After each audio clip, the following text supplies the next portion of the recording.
Il existe des métiers d'artisans qui valent de l'or. Alors quand on est doreuse ornemaniste comme Nathalie, l'expression prend tout son sens.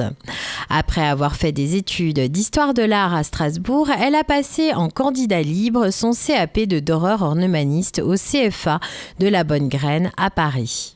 Je crois qu'au cours de mes études d'histoire de l'art, j'ai quand même pas mal fréquenté les musées, les églises. Et du coup, ce qui me marquait à chaque fois, c'est ça, c'était la dégradation des œuvres. Voilà. Donc c'était surtout ça qui me marquait au départ. Et puis j'ai rencontré une personne qui faisait la dorure. Et puis du jour au lendemain, en fait, j'ai commencé un peu à travailler avec elle. Et puis c'était parti, le métier m'a tout de suite plu. J'ai été fascinée par le côté restauration, voilà, remettre en état des pièces qui étaient fragilisées par le temps. Elle fait ensuite des stages à Reims, en Italie, à Versailles, et c'est en 2003 qu'elle lance son atelier des Acantes. Pour elle, ce métier est une véritable passion.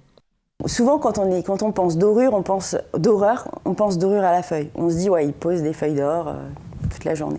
Mais en fait, il y a tellement d'autres choses, et moi, c'est ça qui m'a plu. Il y a vraiment le côté préparation, c'est tout ce qui est à base de colle, de peau de lapin, de craie. Donc là, on est dans des préparations de peinture, les assiettes, les décapages. Là, il y a du ponçage, il y a du rebouchage, il y a du moulage, du modelage. Il y a une large palette en fait de choses c'est ça qui m'a plu, c'est qu'on est tout le temps sur plein de choses différentes, quoi, qui vont de la peinture à la sculpture, au modelage, et puis la pose de la feuille, la cerise sur le gâteau. Après, il y a encore la patine aussi, ça c'est un truc que j'adore faire. C'est un petit côté faussaire, c'est-à-dire que tu dois en fait recréer le travail du temps. Et ça c'est magique, quoi. Ça j'adore.